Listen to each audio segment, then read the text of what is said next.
Hello, I'm Christy Kramers, and we're here to discuss Rand Park's 2009 analysis of differential tuition models on student choice of major. And in Park's analysis, he evaluates two primary questions. How does differential tuition influence a student's selection of major, and how does differential tuition have a disparate impact on students from disadvantaged backgrounds? Both questions are posited within the context of public colleges and universities. But Park takes a departure from these questions with an examination of why public colleges and universities set differential tuition, which is important to understand the motivation for this financial model because it is such a significant trend. But Park lingers on this topic at the expense of his primary focus, I believe. How does differential tuition impact the students? In addition, while framing the questions, it would be advantageous to provide a clear definition of what types of public colleges and universities referring to, given examples from the literature review are based on research institutions. Public research institutions often have different missions, funding structures, and levels of institutional autonomy when compared to other public colleges. Next, how are low SES and historically disadvantaged students defined in the research design? Many institutions are becoming increasingly worried about students from middle class who do not have access to Pell Grants and other forms of financial assistance, whether it be from the tuition or from the institution or the state, compared to those offered in low SES categorizations. Curiously, instead of going directly to the students to gather information on the consequences and outcomes of differential tuition, Park reaches out to faculty who have daily contact with students. The three faculty members come from different types of institutions: a comprehensive liberal arts college, an R1 institution in the Southeast, and finally an adjunct professor who teaches at two private colleges. It is puzzling why Park would interview a faculty member from a private college when the research question is grounded in the impact on students at public colleges and universities. Perhaps it would have been better to frame one of the primary questions on the study as, what are the attitudes of faculty toward differential tuition models? The significance of the study is lost in the lack of a focused methodology that is in alignment with the questions presented. Park provides a thoughtful overview of what types of programs and institutions are migrating towards differential tuition models, which is an interesting topic in and of itself. In the end, Park perpetuates the very lack of information he critiques by not utilizing sources to meet the objectives of his research questions. For example, the extensive literature that exists on students' decision-making processes in relation to academic selection, on how this choice is influenced by family, background, amongst other variables, should be included. Park provides 5 potential implications for both practical and policy implications. However, he notes that these are not certain and merely provides conjecture rather than definitive conclusions that help answer the research questions. It is not clear what significance of Park's research is in relation to the rest of the pre-existing literature. However, the reader does walk away with a great literature review providing quantitative evidence that differential tuition models do have a positive impact in the administration's ability to better target funding needs and enhance capacity building. Furthermore, his critique on the lack of data-driven approaches to understanding the impact of students has great merit. But for future research, not only quantitative data needs to be tracked, but qualitative data. Park mentions the need for qualitative data collected to uncover patterns of thought and value systems that decision makers embrace. While it's once again a different question than how do differential tuition models impact student choice.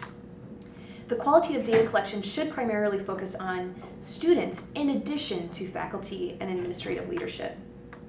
If colleges are to use differential tuition and charge students more, they must be held increasingly more accountable to their customers, the students. Likewise, institutions must examine what other non-academic areas they are subsidizing if charging differential tuition beyond the operating costs of a given program due to market demand. Even though there is evidence that colleges and universities with differential tuition models have been able to redirect the additional funds back to the targeted programs, will this trend continue? Surely it needs to be monitored. In allowing students more flexibility in major selection, what role will cross-college enrollment and transfer play? There are many questions that need to be answered as this trend continues. And thank you for your analysis. Thank you. I'm going to do my response to Christy's presentation as well, Christy's paper. And I think that right off the bat, the thing that is immediately apparent to everyone who heard Christy's presentation is that there's no question that student indebtedness is growing and growing at an alarming rate. There are incredible challenges with the federal and state policies regarding higher aid, regarding student aid for higher education, whether it's Pell Grants, tax credits, student loans, and a failure to sort of optimize all of those factors. Even with generous financial aid programs at the University of Minnesota like the Founders Free Tuition, it's abundantly clear that student loan debt across the board for all students is significantly higher now than it was for a previous generation of students.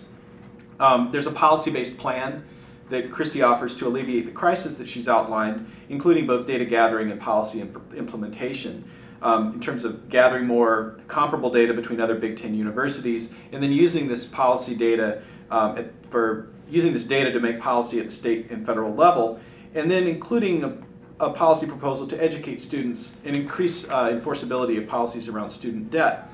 I think the plan is audacious. It takes into account a big issue that reaches across the entire University of Minnesota. I think my criticisms, though, focus on three primary issues. And these are criticisms that are mostly questions, really. First of all, even though Christy boldly describes student loan debt as a problem, in the slides that we saw today, there were certainly some indications that students have negative feelings about having a lot of debt. I'm not sure that there's any data that's been shown or indicated yet that shows that this indebtedness has actually significantly or substantially limited access to higher education in a way that is unfair or unduly burdensome.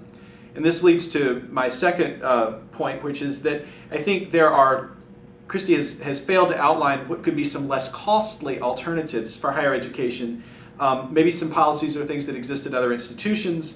And she also fails to acknowledge the role that any student's individual choice has in terms of personal responsibility with regard to the amount of debt that students end up with.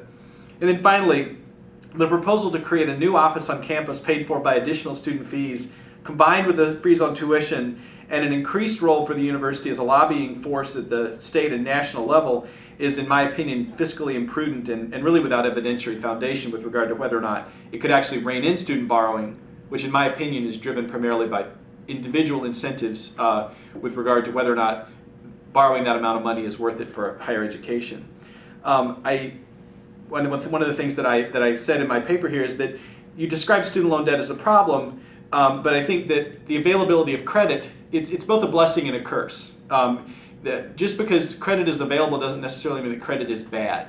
For a number of individuals who don't have personal wealth, the ability to access credit is a way of opening doors and opening access to higher education.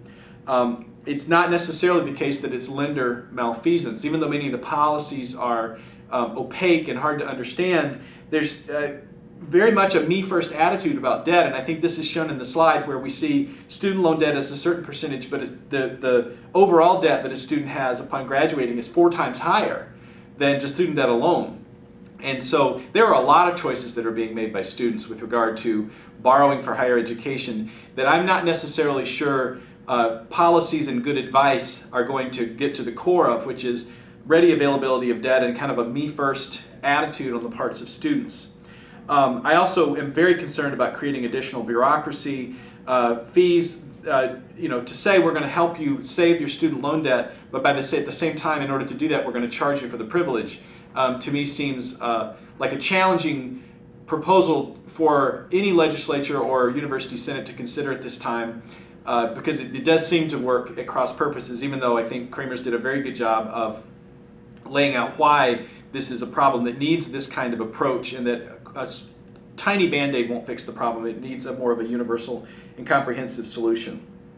I think, as I said in my conclusion here, Kramer's really believe that the same prodigal students who rack up massive debt during college are going to be able to be trained on financial literacy by the same university that gladly takes their money every semester because they keep showing up and paying regardless of the price. And perhaps, as in addition to or instead of the proposals that Christie's proposed, given time and negative publicity, the natural consequences of this poor financial planning alone could serve as a deterrent for future generations' lack of financial common sense, much like the housing crisis has certainly been through a self-correction with regard to availability of credit and debt, and people are paying a lot more attention now when they look at credit vehicles with regard to purchasing homes. So that's my presentation, and I think we have a few minutes, if not, I think we're actually done with our time slot. Okay. So, goodbye. Thank you. I can edit the tail end of that one. Don't worry. Ah.